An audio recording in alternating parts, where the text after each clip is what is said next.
25-30 ਸਾਲ ਪਹਿਲੇ ਮੈਂ ਇੱਕ ਤਾਲਿਬ ਦਾ ਗੀਤ ਸੁਣਿਆ ਸੀ ਜਿਹੜਾ ਪਤਾ ਨਹੀਂ ਕਿਸ ਸ਼ਾਇਰ ਨੇ ਲਿਖਿਆ ਹੈ। ਮੈਨੂੰ ਉਦੋਂ ਦਾ ਯਾਦ ਆਈ, ਮੈਨੂੰ ਉਦੋਂ ਹੀ ਬੜਾ ਚੰਗਾ ਲੱਗਾ ਹੈ। ਲੇਕਿਨ ਕੱਲ ਪਰਸੋਂ ਸੋਸ਼ਲ ਮੀਡੀਆ ਸਕਰੋਲ ਕਰਦੇ ਹੋਇਆ ਉਹ ਮੇਰੇ ਸਾਹਮਣੇ ਦੁਬਾਰਾ ਆ ਗਿਆ।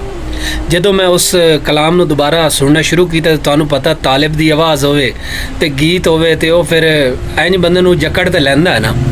ਮੈਂ ਜਨਾਬ ਉਸ ਗੀਤ ਨੂੰ ਸੁਣਨਾ ਸ਼ੁਰੂ ਕੀਤਾ ਦੁਬਾਰਾ ਤੇ ਮੇਰੀ ਉਹ ਪੁਰਾਣੀ ਯਾਦ ਤਾਜ਼ਾ ਹੋ ਗਈ। ਲੇਕਿਨ ਮਜ਼ੇ ਦੀ ਗੱਲ ਹੈ ਕਿ ਜਦੋਂ ਮੈਂ ਉਹਦਾ ਪਹਿਲਾ ਮਿਸਰਾ ਜਦੋਂ ਸੁਣਿਆ ਹੈ ਨਾ ਉਸ ਗੀਤ ਦਾ ਤੇ ਮੈਨੂੰ ਇੰਜ ਲੱਗਿਆ ਕਿ ਸ਼ਾਇਰ ਨੇ ਮੇਰੇ ਗਿਰਬਾਨ ਨੂੰ ਪਕੜ ਲਿਆ ਔਰ ਉਸ ਮੈਨੂੰ ਕਿਹਾ ਕਿ ਤੂੰ ਜਿਹੜਾ ਆਜਜ਼ੀ ਔਰ ਇਨਕਸਾਰੀ ਦਾ ਐਡਾ ਸਬਕ ਪੜ੍ਹਦਾ ਹੈ ਤੇ ਪੜ੍ਹਾਉਂਦਾ ਹੈ, ਆ ਤੈਨੂੰ ਮੈਂ ਅੱਜ ਇਸ ਦੀ ਮਿਰਾਜ ਕਰਾ ਕੇ ਦਿਖਾਵਾਂ। ਤੇ ਮੈਂ ਉਸ ਕਲਾਮ ਨੂੰ ਸੁਣਨ ਤੇ ਫਿਰ ਮਜਬੂਰ ਹੋ ਗਿਆ ਕਿ ਸਾਰਾ ਇਹ ਸੁਣਾ। ਲੇਕਿਨ ਜਦੋਂ ਮੈਂ ਦੂਸਰਾ ਮਿਸਰਾ ਸੁਣਿਆ ਤੇ ਮੈਂ ਤੇ ਯਕੀਨ ਕਰੋ ਸ਼ਾਇਰ ਥੱਲੇ ਨੂੰ ਜਾ ਰਿਹਾ ਸੀ ਆਜਜ਼ੀ ਔਰ ਇਨਕਸਾਰੀ ਨੂੰ ਲੈ ਕੇ ਤੇ ਮੇਰੇ ਦਿਲ ਦੇ ਵਿੱਚ ਉਸ ਦਾ ਮਰਤਬਾ ਔਰ ਮਕਾਮ ਅਸਮਾਨਾਂ ਨੂੰ ਛੂ ਰਿਹਾ ਸੀ। ਮੇਰੀ ਅੱਖਾਂ 'ਚੋਂ ਆਂਸੂ ਵੀ ਆ ਰਹੇ ਸਨ ਉਸ ਕਲਾਮ ਨੂੰ ਸੁਣ ਕੇ। ਔਰ ਉਹ ਕਲਾਮ ਸੀ, ਅਸੀਂ ਮਾੜੇ ਸਰਕਾਰ ਤੁਸੀਂ ਚੰਗੇ ਹੋ। ਤੁਸੀਂ ਇਹ ਲਾਜ਼ਮੀ ਗੱਲ ਸੁਣਿਆ ਹੋਣਾ। ਹੁਣ ਮੇਰੇ ਦਿਮਾਗ ਦੇ ਵਿੱਚ 5-6 ਸਵਾਲ ਆ ਰਹੇ ਸਨ ਕਿ ਇਹ ਲਿਖਿਆ ਕਿਸੇ, ਇਹ ਕਿਹੜੇ ਸ਼ਾਇਰ ਦਾ ਕਲਾਮ ਹੋ ਸਕਦਾ।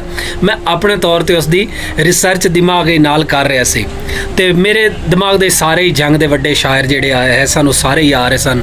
ਮੈਂ ਸੋਚਿਆ ਯਾਸੀਨ ਸਾਹਿਬ ਦਾ, ਫਿਰ ਮੈਂ ਸੋਚਿਆ ਨਹੀਂ ਉਹਨਾਂ ਦਾ ਨਹੀਂ ਹੋ ਸਕਦਾ, ਉਹਦੀ ਇੱਕ ਹੋਰ ਵਜ੍ਹਾ ਹੈ।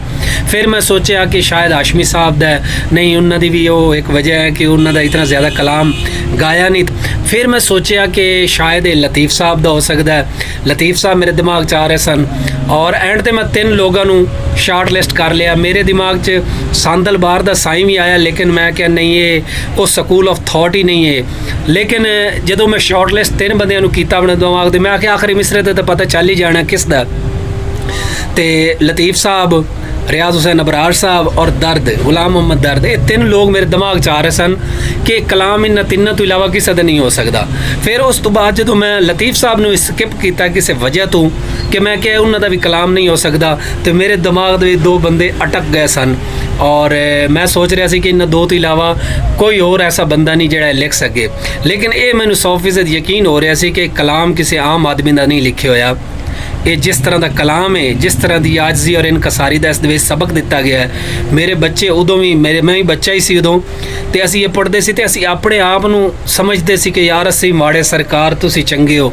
ਇਹ ਅੱਜ ਵੀ ਜਿਹੜਾ ਸੁਣਦਾ ਹੈ, ਇਹ ਸ਼ਾਇਰ ਦੀ ਇੱਕ ਤਖਲੀਕ ਹੀ ਐਸੀ ਹੁੰਦੀ ਹੈ ਕਿ ਸ਼ਾਇਰ ਜੋ ਲਿਖਦਾ ਹੈ ਨਾ ਉਹਨੂੰ ਸੁਣਨ ਵਾਲਾ ਖੁਦ ਨੂੰ ਖੁਦ ਹੀ ਉਹੀ ਸਮਝਦਾ, ਠੀਕ ਹੈ ਨਾ। ਤੇ ਅਸੀਂ ਉਹ ਸੁਣਦੇ ਸੀ ਤੇ ਮੇਰੇ ਦਿਮਾਗ 'ਚ ਅੱਜ ਵੀ ਉਹੀ ਗੱਲ ਆ ਰਹੀ ਸੀ, ਉਦੋਂ ਵੀ ਇਹੀ ਗੱਲ ਆ ਰਹੀ ਸੀ ਕਿ ਅਸੀਂ ਮਾੜੇ ਸਰਕਾਰ ਤੁਸੀਂ ਚੰਗੇ ਹੋ। ਤੇ ਜਦੋਂ ਮੇਰੇ ਦਿਮਾਗ 'ਚ ਇਹ 2 ਲੋਕ ਆਏ, ਗੁਲਾਮ ਮੁਹੰਮਦ ਦਰਦ और रियाज हुसैन अबरार,